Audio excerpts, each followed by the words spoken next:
This week the FIA World Endurance Championship 2025 season will be beginning with the Qatar 1812Km race. However, it's your first time that you will be watching the category and you don't know anything about how does it work. So don't worry, because in this video I'll be explaining what is WEC and how this category works.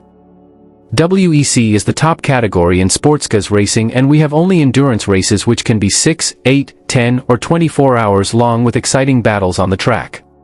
In the 2025 season, we will have 8 rounds and there will be no changes compared to the 2024 season. The first round will be in Qatar with the 1812Km race. The second round will be the 6 hours of Imola in Italy. The third round will be the 6 hours of Spa-Francorchamps in Belgium. And the fourth one will be the most important race in endurance racing, which is the 24 hours of Le Mans, in which all the manufacturers aim to win. And then starts the second half of the season and WEC goes to the Americas, and the fifth round will be the 6 hours of Sao Paulo at Interlagos. For the sixth round, the category goes to North America with the Lone Star Le Mans in Austin in the USA.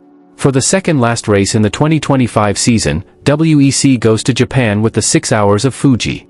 And for the season finale, we will have the 8 hours of Bahrain. And talking about the cars and team, we have 13 manufacturers involved among the two classes, which are Alpine, Aston Martin, BMW, Cadillac, Corvette, Ford, Ferrari, Lexus, Mercedes-AMG, McLaren, Peugeot, Porsche and Toyota. At the hypercar class, we will have 18 cars and 8 different manufacturers involved. While at the LMGT3 class, we will also have 18 cars but 9 brands involved. In the hypercar, we have 2 types of prototypes competing, which are LMH, introduced in 2021 replacing the LMP1 cars, and LMDH, introduced in 2023 due to convergence between ACO and IMSA. At the hypercar, most teams are factory efforts and all of them must have a minimum 2 cars per team. And we have only 2 customer teams, with AF course number 83 using a Ferrari 499P and Proton competition number 99 using a Porsche 963. In this class, the only restriction for the drivers lineup is that the bronze drivers are not allowed to compete in the hypercar. At the LMGT3, the GT3 car spec are used in this class and were introduced in 2024, replacing the LMGT AM. In this class, there are some restrictions about the drivers lineup. A bronze driver is mandatory, while the second driver must be silver rated and a third driver can be gold or platinum rated. So now let's talk about the Qatar 1812Km race. Qatar has been in WEC since 2024 and the race is held at Lusail International Circuit, the same track in where MotoGP and Formula 1 also compete. The name Qatar 1812Km is not by any chance. It's due to Qatar National Day, which is on December 18th. For this race, 335 laps are expected, or it needs to be completed in 10 hours if we have a lot of full course yellow or safety car periods. Now let's discover the track.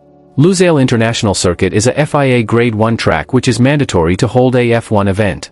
The circuit is located at Lusail, in north of Doha, in Qatar. Its length is 5.419 kilometers and has 16 curves. It's going to be a very challenging circuit, considering that it will be difficult for the teams to manage the tires due to temperature and also for the curves and gravel on the track. So let's remember about the pole positions and winners in 2024. In the LMGT3 class, the Corvette TF Sport number 81 was the pole position, while in the hypercar it was the Porsche Penske number 5. And in the race, Porsche Penske number 6 was the winner after a huge dominance, and in the LMGT3 class, also a win for Porsche with the number 92 Manthey Pure Racing. And now about the schedule. The free practice sessions 1 and 2 will be on Wednesday with 90 minutes each. On Thursday we will have the free practice 3 with 60 minutes and also qualifying and hyperpole sessions. The qualifying and hyperpole are divided in 2 different classes, with LMGT3 being first. For the LMGT3 qualifying session, a bronze driver is mandatory, while for the hyperpole, a silver driver is mandatory. For the hypercar class, there's no restriction about driver's choice. And on Friday, we will have the Qatar 1812Km race.